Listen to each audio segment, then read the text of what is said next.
เอาส่งมาลุนดอนเอาส่งมาเดือนมาลุนดอนว่าเพราะว่าคอยคลั่มกินยาดีโรคขาวเป็นยังไงอ้าวข้าวจี้นี่กินบ่ได้โดยแต่ก็สิเอาเล็กน้อยสิถึงบ่เล็กน้อยขี้ดื้อแม่นบ่แม่นสายมันก็ได้เปิดกลางคืนกลางเว้นพี่น้องเลยแต่ว่าสว่างครับแม่นบ่ลงไฟช็อตห้องมากินบางนัดป๊อปน้ำกันบางนัดแซ่บเอาจะมาทำอาหารเนี่ยกินสีชมพูได้ฮะสีชมพูยกให้น้องดอนแล้วมีความหักบ่เห็นว่ามือหั่นนะเพิ่นซื้อน้ำปั่นสีชมพูบ่กินอยากกินรสแกกินรสแซ่บเท่าไหร่ละ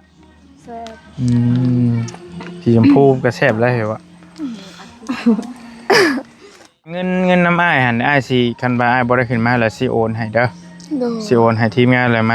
มาซื้อไม้นำยันบ่ได้ขึ้นมาหั่นนะแซ่บอกว่าสิขึ้นมาบอกก็ขึ้นแต่ยันมันโดนหายันแบบว่าช่วงจังหวะที่ไม้มานะขอบคุณอาจารย์สุริยาศรีวิเศษโอเคให้อาจารย์อยู่ดีมีแห้งขอให้อาจารย์อยู่ดีมีแห้งขอให้ร่ำเลย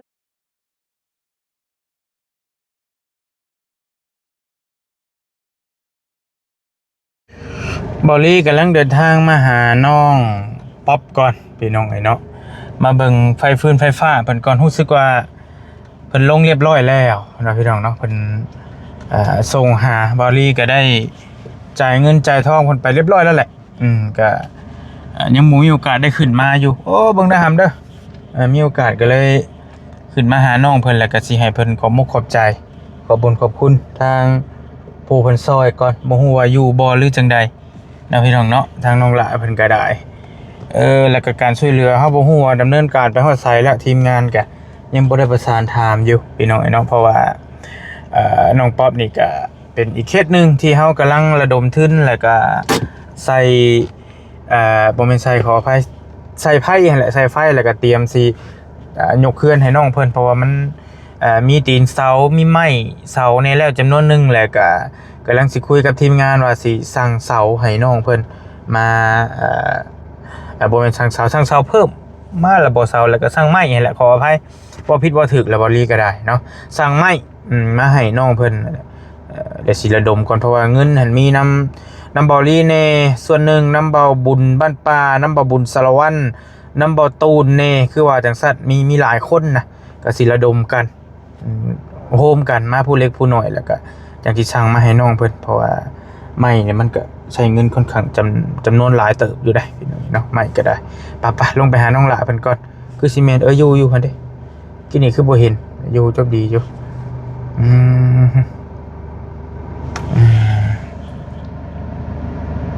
อย่างมาเลยมันเป็นชีวานได้จีรถบอลลี่อยู่ที่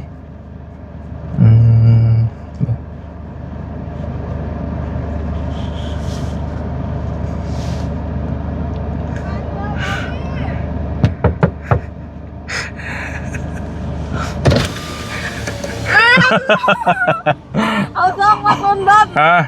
เอาส่งมาเดือนมาลุนดอนว่าแม่นว่าบ่จื้อเลขรถกันบ่จื้ออยู่กับไผเฮ็ดหยังอยู่กับแม่กำลังปิ้งตัวยังก่อนปิ้งเขียดบ่แม่นมื้อนี้เขาเจ้าขึ้นเรือนใหม่เด้อขึ้นเรือนใหม่บ่แม่นซีนหมูเป็นไขมันทางแม่ปิ้งให้แม่กินไขมันแม่นโอ้ยเมื่อยเลยอ่ะเลยได้ฮะเป็นยังเพราะว่าคอยคลั่มกินยาดีโรคขาวเป็นยังไงอ้าวข้าวจี้นี่กินบ่ได้แต่ก็สิเอาบ่ได้ก็ให้น้องให้แม่เจ้ากินแม่เจ้ากินได้บ่ยังแม่ว่าแม่กินได้บ่ได้เอาไปให้แม่กินก่อนไปให้ก่อนเด้อเป็นขึ้นเฮือนใหม่โอ้ม่วนเลยทึมๆอยู่ขึ้นที่เป็นขึ้นเฮือนหลังงามๆนี่พี่น้องเป็นได้ ไอ้ไฟเฮาดึงลงนี่ฮะมีหม่องนั่งไหมแล้วบ่คือแดดแท้หม่องนั่งก็ได้กระบูคือกันเนาะ กับบ่ฮู้คือกันเนาะ ไผเฮ็ดให้นี่น้าบ้าวแล้วก็ค่อยแล้วก็แม่ อืม แล้วก็มีมาเพิ่งน้ำโยซอย นี่ได้โอ้คักแล้วเสียแต่แดดได้นึง แม่น ที่นั่งแล้วได้ล่ะมาพี่ก่อนมาเบิ่งไฟก่อนเป็นไฟมาเบิ่งไฟก่อนโอ้จะเมียนมวนเพื่อนหลังงามๆนี่แต่ว่าขึ้นแล้วเนาะใส่ไม้ก่อนปิ้งหมูวะหมูกับซิไม้พ่อหมูบัดนี่ใส่ก่อนมันมีก็ได้ฮะแนวใดก็ได้เฮ็ดอะไรก็ได้จะแหงของข่อยเฮียเนาะจะเมียนหูดี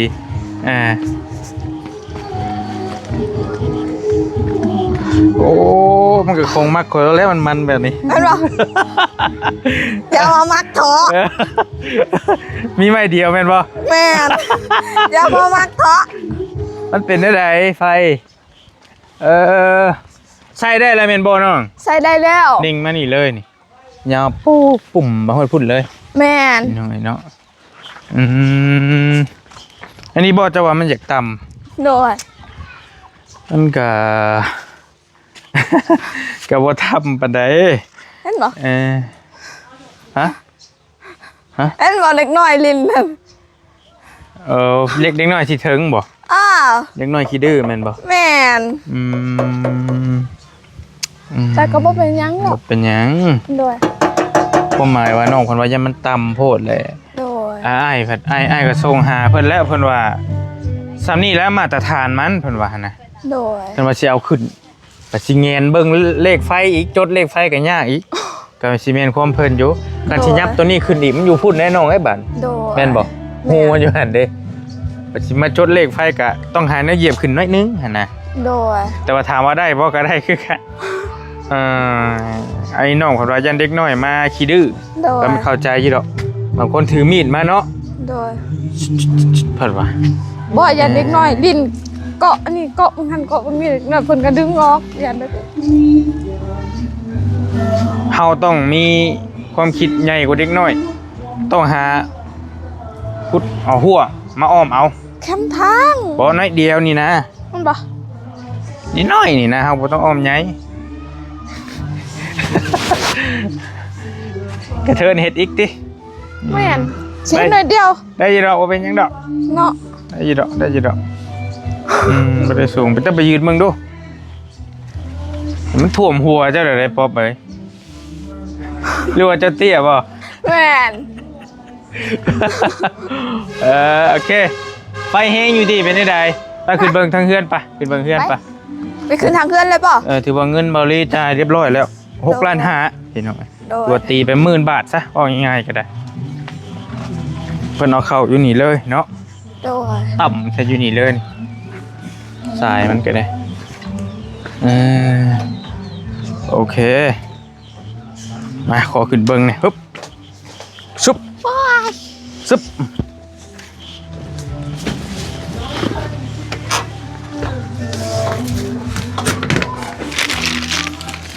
จ้าเอโอ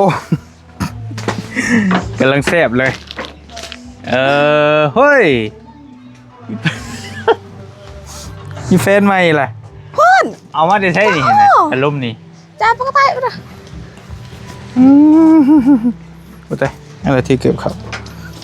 บ่เดี๋ยวเขาก็ลงรุมมาเบิ่งหน้าเดียนึงดอกโดยเพราะว่าที่อยู่มันก็คือ10บ่ได้ที่มันฮ้อนว่าอย่างเมื่อเบิ่งพวกกระดานไฟค่อยๆย่างเด้อฮะบนท่านเราบ่ให้เจี๊ยบลายเด้ออันนี้ชื่อไม่บ่ตัวนี้บ่แม่นะนี่นะเป็นของน้องมันบ่น้องเมื่อแต่เฮ็ดเวียกแล้วบัดนี้นะเวียดเพิ่นให้มาเอาเมื่อเลยตัวได้เพิ่นแถมดอกไฟตัวนี้กับโตอยู่ทางหลังเฮือนนะ2 ดอกโดยเปิดให้มึงดูตัวเทิงเปิดกลางคืนกลางเว้นพี่น้องแต่ว่าสว่างครับแม่นบ่ ลงไฟช็อต อ๋อ เออโอเคโอเคแต่ว่ายังต้องลองเบิ่งว่ากบไม้กบตอกแล้วใส่ไฟแห้งๆนะมันสิได้บ่ โดย แต่เบิ่งตัวจริงก่อนนี่กะ โดย แต่ว่าน่าจะได้อีกดอกบ่มีปัญหาเพราะ โดย เพิ่นดึงลงสองสายเลยเด้พี่น้องเอ้ย โดย ต่ำมันนี่เลยเห็นบ่สองสายคัก โดย คักไป ไป ปิดก่อนพัดลมเสียค่าไฟแพงไหน แม่น อยู่นี่ค่าไฟแห้งขึ้นอยู่ โดย โปดังเนาะเฮ้ยเนาะ แม่น ขึ้นมื้อนี้เลยบ่ล่ะ ฮะ เพิ่นขึ้นเฮือนมื้อนี้เลยเนาะ แม่น โอเคไผมันลิ้นนำฮะเสี่ยวเจ้าฮะ แม่น ไผ น้องเมย น้องหยังก็ น้องเมยไอจินวังอ้ายบักนัด เอามาให้เฮาบ่ แม่น โอ้ของมักเลยแล้ว แม่นบ่ เอามีดมาให้กินเดี๋ยวนี้เลยเล เอา ย บ่มีมีดตัว ฮะ เอาแป๊บหนึง โอเคเดี๋ยวถ่าเด็ดจากสวนใหม่ๆสดๆเลย แม่น แม่เพิ่นเอามาฝาก โดย โอ้ย เดี๋ยวเจ้าหน่อยก็ได้ เจ้ากินบ่กินได้บ่ เขากินบ่ได้ เป็นได้เลย ก็กินยารักษาภายใน เอ้าภายในพังอีกแล้วนี่ก็ได้ บ่ยานเป็นคืออ้อยเด้ อาก็ไปหาน้องออยเมื่อกี้นี้ อ้อย ไปหาน้องออยแล้วก็มาหาเจ้านี้ แม่นบ่ไอ้ฮักก็มาบ่ มาได้2 คืนแล้ว บ่ไปหาเลยเนาะ แต่ก็สิเมื่อแล้ว ก็บ่ไว้แท้ บ่อีหลิมื้อแรงก็เมื่อแล้ว ติ อืม เอาไว้มื้ออันหนึงเด้อเนาะ ได้แล้วขอบใจเอามื้อนึงบ่ แม่ กินหมากนึงเนาะ แม่น กินหมากนึงเอามื้อหมากนึงเออ สิเอามื้อมักได้มักนี่บ่ ผ้าหมากนี่ก็ได้เอามื้อหมากนี่ก็ได้ เอามื้อเบิดเลยบ่ ได้ปลูกได้เนาะเฮ้ยเนาะ แม่นั่น เอา นี่ เลย นำไอ้คงแถม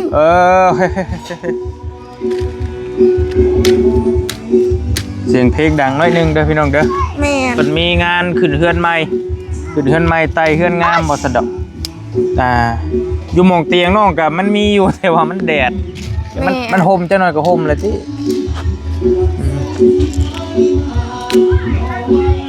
ไผมาลิ้นนำ น้องเมยกับน้องดอน เอามาเด้อแม่อยู่ไสมากินมังนัดน้ำกันนี่บ่ห้องเพิ่นก็บ่กล้ามาอีกแล้วแต่น้องป๊อบห้องแล้ว ห้องแล้ว นางเหมยกับน้องดอนโอเคมาพี่น้องมากินมังนัดน้ำน้องลาเพิ่นมังนัดน้องป๊อบปลูกเองจากสวนสดๆใหม่ๆแซ่บๆยามังนัดเซโปนแต่ว่าคนเซโนสิกิน มันคือพายากแท้เฮ้ยก็บ่ฮู้คือกัน ตัวไอ้เบิ่งนี่ไอ้หูเลยนี่ส้ม หวานนะ ห เขา วาน กิน บ่ บ่หันเมียนกิน เห็ไหม กับเบาตูนแล้วก็เบาบุญวันปลานะ ทำลายดีบ่อะไรซั่นลองเบิ่งสิซิมเบิ่งมันสิเป็นได้มังนัดเจ้าน่ะ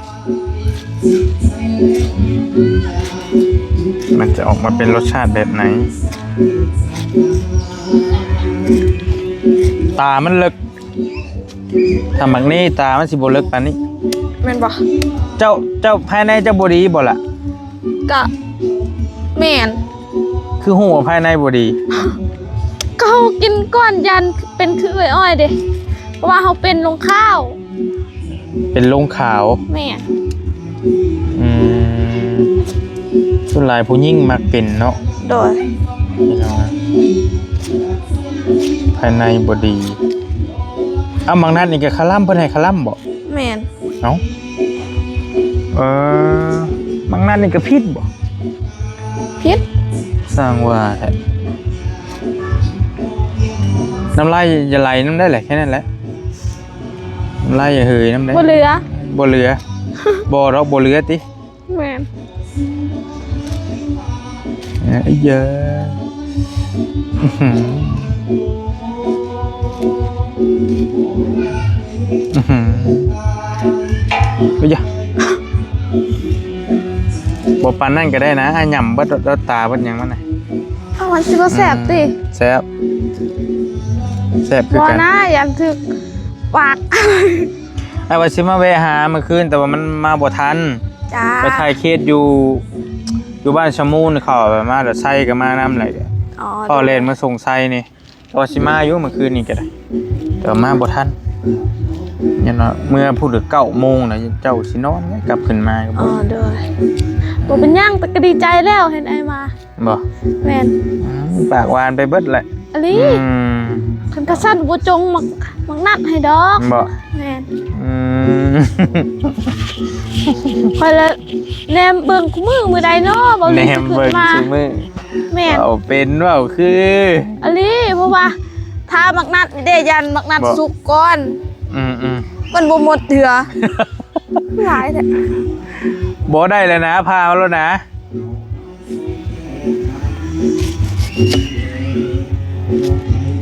บ้า ขอโทษ โว้ยมาได้แล้วเอาพาเอาข้างร้องไอ้ชิมมึงข้างหน่อยข้างมันบ่ถึกดี แป๊บหนึงโอ้ย ได้แล้วนะเว้ย บ่น่าเฮ็ดเลยอ้าว ได้แล้ว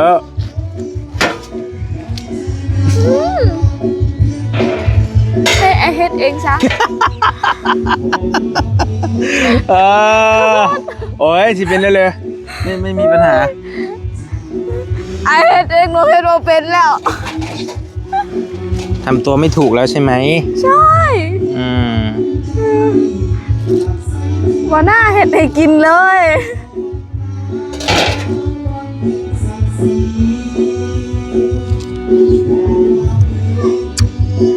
แซ่บบ่หรือว่าสม ครับ เมาดีๆ ฮะ สมบ่ สุ่มๆหวาน อันบ่ ๆแต่ว่าอาหารโปรดได้มากเลยเนี่ย อันบ่ ครับ อุตส่าห์จุ้งไว้กินมื้อใดเนาะไอ้เพิ่นสิมาเบิ่งมักนัดกระสุกเบิดแล้ว อืม เฮ้ยตกใจ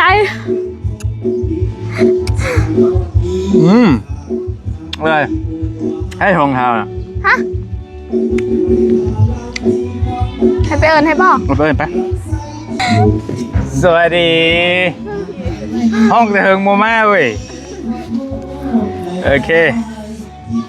มากินบางนัดป๊อปน้ำกัน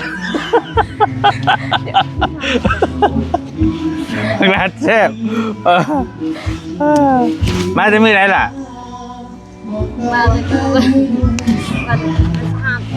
มาแต่วันประหัสพวกมาขึ้นเทือนนี่บ่มาขึ้นเทือนใหม่เพิ่นนี่บ่แม่นตั้งมาขึ้นน่ะสาวบ่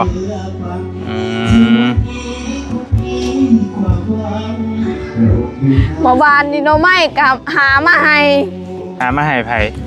มาให้อ้ายนั่นแหละ เอ้ ซาปอก ย ทานำคิด เฟซก็มีคือผู้ส่งบอก คอยบ่ฮู้ก็แนวคิดว่าอ้ายบ่ขึ้นมา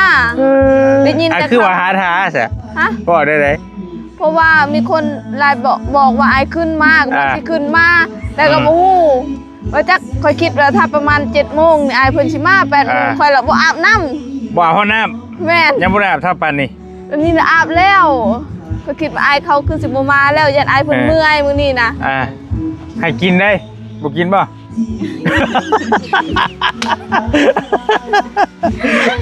เอานั่งทานแป๊บหนึงเดี๋ยวขนมมาสู่กิน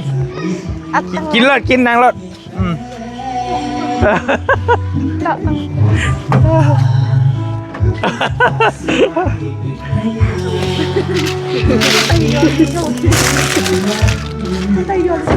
แซ่บเด้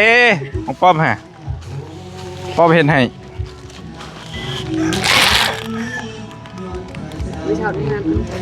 น้ำใจน้องป๊อปมีไม่เคยหาย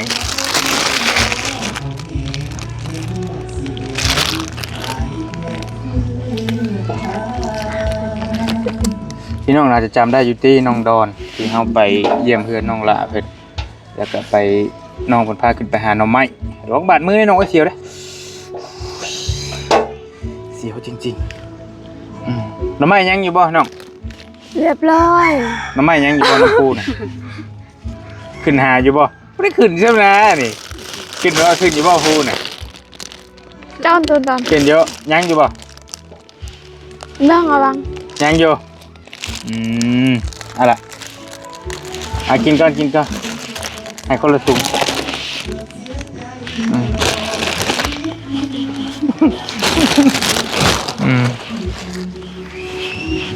ห้องแม่นางหลินน้ำเห็นคือว่าไผ่นางลูกก็รวยอยู่สุดบาดมือได้เคยบ่เอาได้อย่าได้ไม่เอานะเข้มแท้ๆบาดหยอกก็หยอก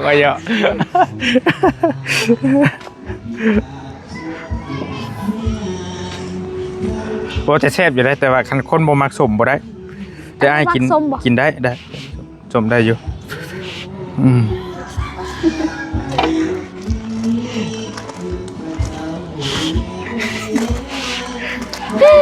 กระตุกสิขวบในกับวันนั้นกินเลย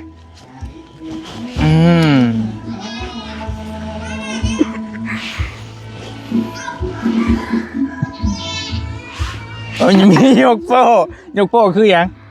แซ่บโอเคบ่ได้ฝืนใจว่าเต้มันแซ่บอีหลีไอ้ว่าจะชวนป๊อบขอไปเยี่ยมเพื่อนเจ้าอยู่แต่ยังบ่มีเวลาไปมื้อใดกลับบ้าน เคยอยู่นี่เห็ดเบกน้ำเอื้อยเลย จักมื้อ จนสิแล้วตาบัด เฮ็ดเวียกหยังฮะ เสียหยามัน ใช่หยังมันบ่แต่ก็โอกาสหน้าพุ่นแหละคันว่านั่นก็มื้อ ใช่ไอ้บอกว่าสิเมื่อมื้อนี้ ก็มื้อนี้แล้ว หั่นเด้ แต่ว่าก็มื้อหน้าจังว่าเด้ก็ยังสิมาใหม่อยู่มาไวรอบนี้หามีเวียกเอาเงินมามอบให้เขาเจ้าแล้วก็สิมื้อนะ อ๋อจ้า มีเวียกหน่อยนึง มาแล้วก็อย่าลืมมาน้องแม่ จะมาเลยเด้นี่ก็มาเลยเด้เสียงนะ เสียใจ เสียงนะน้องแม่เพื่อนเด้เสียงเพื่อนนะ อย่าเฝ้าลืมน้องเด้อ อ๋อบ่ลืมหรอกอยู่ในใจเสมอ จ้า เอ้ยกินน้ำในขวดน่ะเอ้ย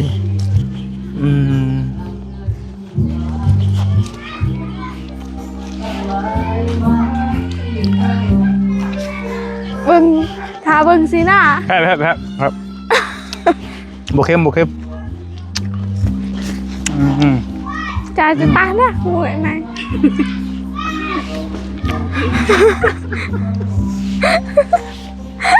เนี่ยก็ โอ้ยยัง บ่เข้มแซ่บอยู่อยากกินหวานกินขนมเตียงเริ่มโฮมแล้วจะน้อยย่าไปพุด แม่ ให้กับเวลาโบราณเดี๋ยวจะน้อยสิไปป้าแล้ว เสียใจเด้อ ไปพุ่นน้ำเนี่ยฮะ ไปเนาะเพื่อนน้องเจดีบ่ สิไปพุ่นน้ำเนี่ยลายหมกไปเลยเสียใจยังน่ะ เสียใจสิไปไวโพดเนาะ ปากหวานไปเบิด อะลี เบิดนั่นแหละ บ่ตูนก็บ่มามื้อนี้เนาะ บ่ได้มาหาบ่ครับบ่ได้ไผมาบ่ มื้อนี้หันมีแต่เบาบุญผู้เดียวเบาตูนอาจสิส่งแรงๆบ่เมื่อวานนี้ก็คือกัน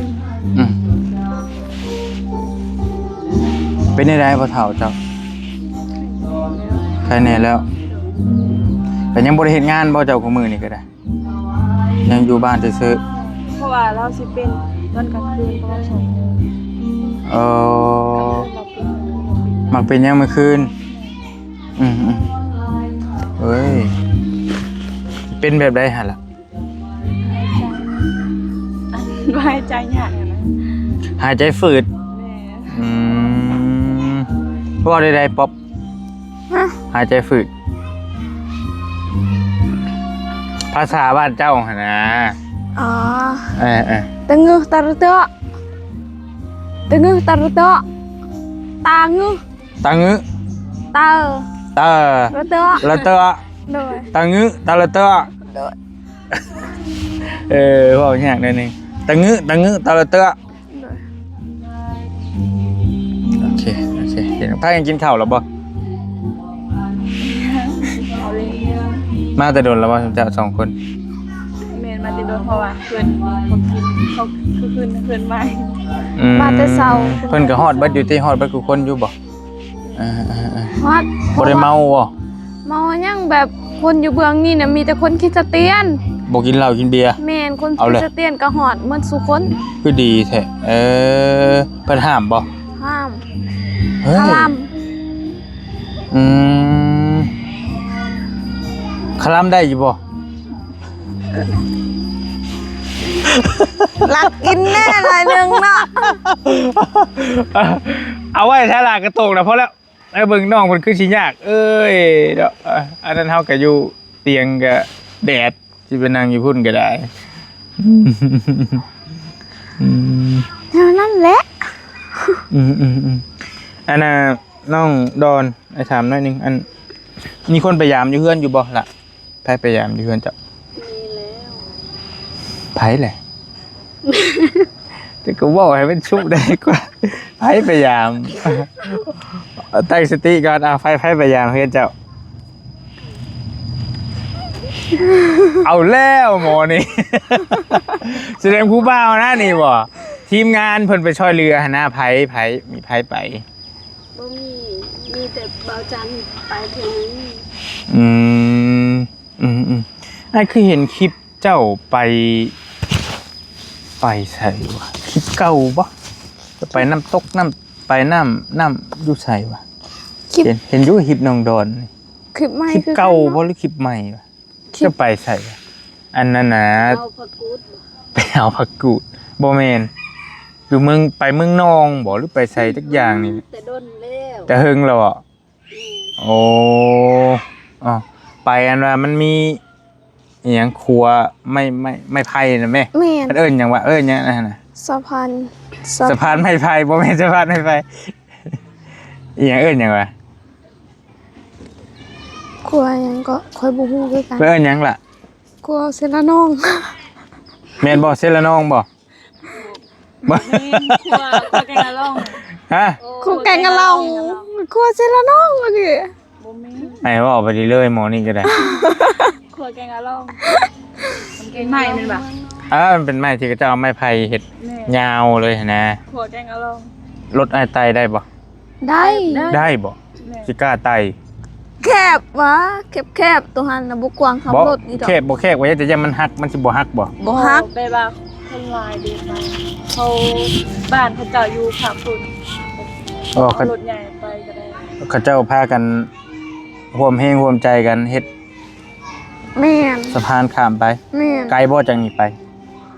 กะไกลเติบอยู่ แต่ได้ยินเขาบอกว่าเขาสร้างใหม่แล้วบ่มันบอก กำลังสั่งไว้ เขาสร้างเสร็จแล้วครัวเซละน้องได้ยินเขาบอก น่าจะแม่น อย่าปล่อยมือ เรียบร้อยมือเรียบร้อยมือ บอกใครเลย บอกอ้ายหันละให้สิเมื่อแล้วเด้ มาหาเดี๋ยวเปล่าเฮ้ยป๊อป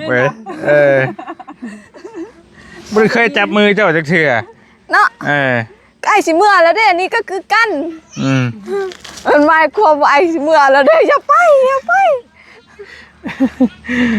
อ่ะให้ปันกันเด้อ ด้วยขอบใจ สาม เด้อ เช้ากินน้ำกันแล้วเด้อไอ้เนี่ย เอาจะมาทำเอาน้ำในกินสีชมพูด้วยฮะ สีชมพูยกให้น้องดอน แต่แล้วมีความหักบ่ เพิ่นว่ามือหั่นนะเพิ่นซื้อน้ำปั่นสีชมพูเพิ่น บ่ ว่า กินอย่ากินรสแกกินรส ด้วย แซ่บเท่าไหร่กินแม่บ่กินน่าเสียใจเลยแกเป็นรวมจ้า ขนมไทยขนมแซ่บ เอาเสกมือก่อนเอาออกบ่ได้ เนี่ยเพลงโอ้เพลงเป็นเพลงดังอ้าวแซ่บบ่ละ แซ่บ สีชมพูก็แซ่บแล้วเหรอวะ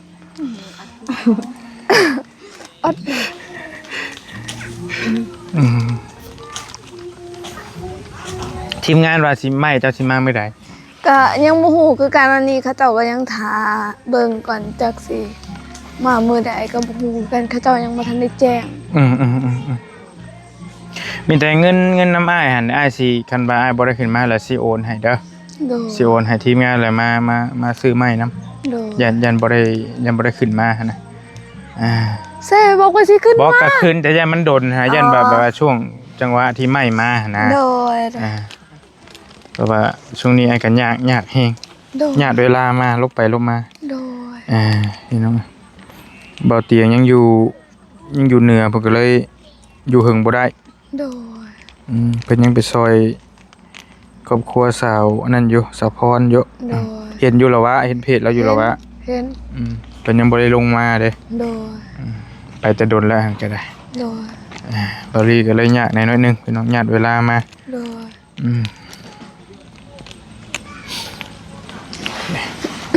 แซ่บบ่ ผู้ชายบ่ค่อยกินของหวานไปได้นะไอ้เบิ่งนี่แม่นบ่กินอยู่บ่หรือจังได๋ กินอยู่ ซาส่วนหลายเขาเจ้าแบบเชฟหุ่นนะ อายกล้องนะ บ่อายติเฮ้ยปานนี้ เอา แหละ ออกจากกล้องมา ผู้นี้สิเชฟนี่เชฟหุ่นบ่กินบ่ คอยบ่แม่นคอยกินบ่ได้ เอ้า กินบ่ได้เบิด คลำเบิดเลยบ่ แม่นเบิ่งคอยจนจ่อยนะ เอ้า เบิ่งคอยจนจ่อยกิ เป็นหยัง บ่ได้ เป็นหยังก็ขอโทษเจ้าว่าเป็นหยังก็ เป็นลงข้าวรักษาภายในกินยารักษาภายใน ตะกี้คือว่าบ่ได้เห็นเป็นหยังหากก็เป็นตอนใดเป็นแต่ตอนใด ก็บ่ฮู้คือกันเขาก็กินเพื่อไปก่อนเนาะ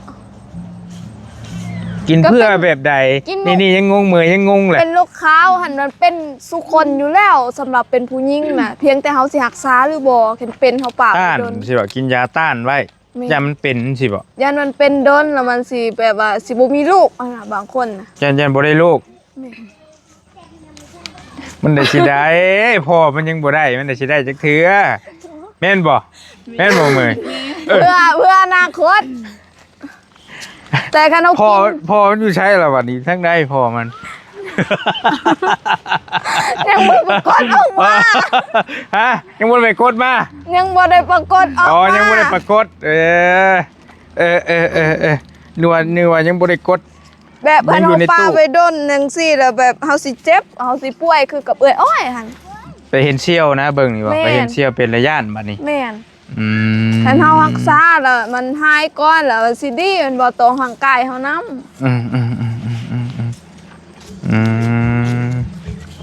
จุ๊บจะเป็นบ่เนาะบ่ได้เป็นหยังบ่ หัวเราะ ผู้บ่ทันเป็นก็ระวัง เป็น เฮ็ดงานหนักยกของหนักของหยังหันนะ เป็น เออ เคยฮู้ว่าเป็นเรื่องเพิ่นบ่อยากกินยาซื่อๆ แค่ว่า บงค มันยังบ่ทันหนักแม่นบ่ ก็คือกันนั่นแหละ อ้ายบ่ฮู้เนาะโรคผู้หญิงมันเป็นแนวใดนี่หั่นนะเออ จะบ่เชื่อ เดี๋ยวก็ย่าแล้วอ้ายบ่เว้านำได้ซะบ่เรื่องใหม่ซะคือไปหาน้องออยกินนี่แบบเราบ่สดชื่นเลยน่ะ โดย เราเศร้าเฮง ก็หากับผ่าตัดเด้แบบก็ยังกินอีหยังก็ยังบ่ค่อยได้แม่นบ่ โดย กินข้าวก็ยังบ่หลายมื้อหันจุน้องก็ไปเยี่ยมยามอะน้องเอื้อยเพิ่นอยู่ เอื้อยบ่ โดย เออก็เอาเงินไปมอบให้เพิ่นกินนี่ก็ได้ โดย เราก็เศร้านะบ่ล่าเริงเลย โดย แบบว่ากินข้าวบ่ได้ว่าซั่น แม่น กินข้าวแล้วก็มีแต่หากออกบ่ฮู้ว่าเป็นจังไดคือกันเป็นกระเพาะ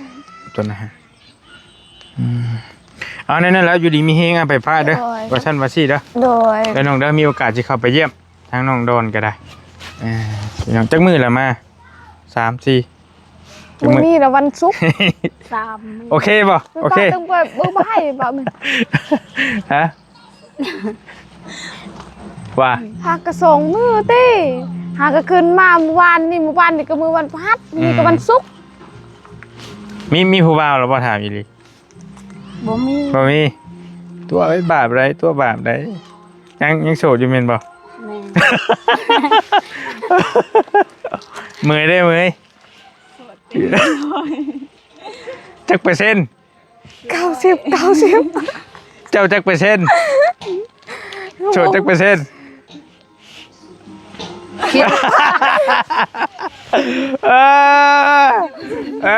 บ่โสดแล้วผู้นี้บ่โสดแล้ว บ่ บ่โสดแล้ว 1,000%พุ่นน่ะ บ่โสดแล้วบ่โสดแล้ว เป็นคนโสด แต่บ่มีคนทักหา แม่นน่ะ ทักหาอะไรบ่ตอบให้สิทักหาเนาะ บ่มีเนาะ เด้อแม่นบ่ทักถามคำตอบคำนี่บ่มีพยากทักหาได้อเฮ้ยแม่นบ่เจ้าอยู่ไสอยู่เฮือนแล้วก็จบเลยนี่อาบน้ำแล้วบ่อาบแล้ว กินข้าวแล้วบ่กินแล้วจบไปต่อบ่เป็นได้อบ่ถามคำตอบคำเด้ เลยจังซี่น่ะ โอเคมีแต่อ้ายอยากให้เจ้าอันนี้แหละขอบมุกขอบใจผู้ใหญ่ใจะดีเพิ่นที่เข้าไฟให้เจ้าหั่นแหละเด้อ โดย เพราะว่ามันก็เรียบร้อยแล้วพี่น้องไอ้ไฟน้องละเพิ่นก็ได้ โดย มีแต่รอห้ามไปลิ้นทั้งหลังลูก ได้ ห้ามเอ้ยห้าม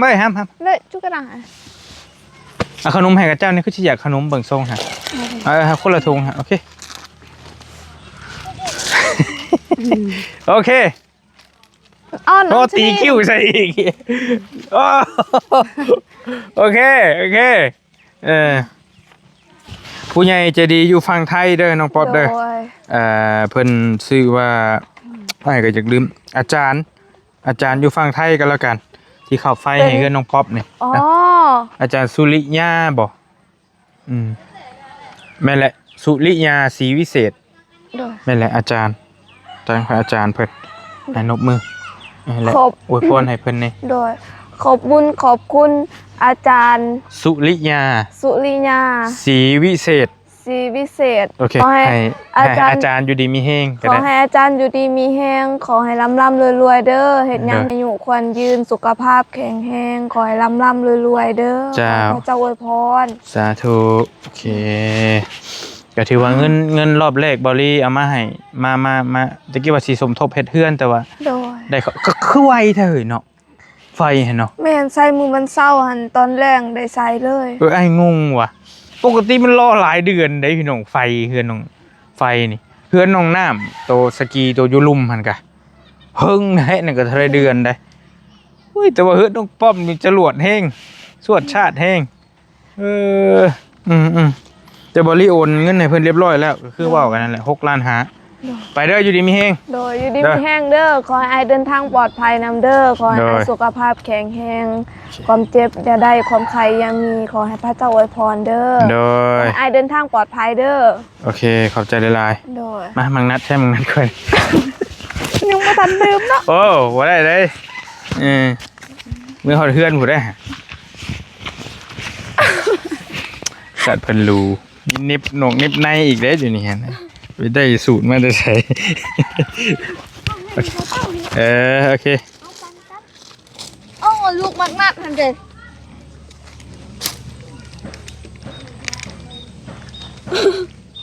อันนี้ใช้มือปลูกเลยวะ แม่น โอ้ จับซะ ฮะเอาจับมาเบิ่งได้มืออ้ายเลย ไป กลับได้น้องเด้อขอบใจด้วยไปละ เอาลูกมานี่น้ำบอก เอาลูกมานํบ่ เอาลูกมาน้ำ มันหมดดิมันหมดยาแล้วบอกก็ยา โอ้มีนะ ข้อออกให้นี่ตีออกให้นี่ ตัวนี้บอก ว่าตัวนี้ มีบ่หมดแต่บ่มีแล้วก็แล้วไปแล้วโอเคขอบใจเด้อใจเวลาขอโตวเดินทางก่อนบัดนี้มาเบิ่งไฟเฮือนน้องป๊อปเพิ่นแล้วก็มาคุยน้ำน้องๆเพิ่นถือว่าไฟเฮาก็ลงไวนะจวดจ้าดแฮงปกติเฮารอหลายเดือนน่ะไฟน่ะแต่ว่าอันนี้โอเคลงแล้วใช้ได้เลยแล้วมีแต่ ถ้าว่าไม่มาแล้วแม่นเฮาเตรียมเฮ็ดเฮือนได้เลยนะเฮ็ดอยู่นี่อยู่ระหว่างนี่แหละมีแต่เงินน้ำเบาลี่ยังเหลืออยู่ตีไป3ล้านตอนนี้3ล้านกีบผู้ใหญ่ใจดีเพิ่นฝากไว้ 5,000 บาทแต่ว่าเบาลี่ก็สิเก็บไว้สมทบทางเฮือนน้องป๊อปนี่แหละสิระดมทุนกันซื้อไม้มาแล้วใดก็จังว่ากันเนาะอยู่ดีมีแฮงขอบคุณขอบใจหลายๆที่ซอยทางน้องเพิ่นฝากน้องเพิ่นนี่ไปแล้วพี่น้องบ๊ายบายโดย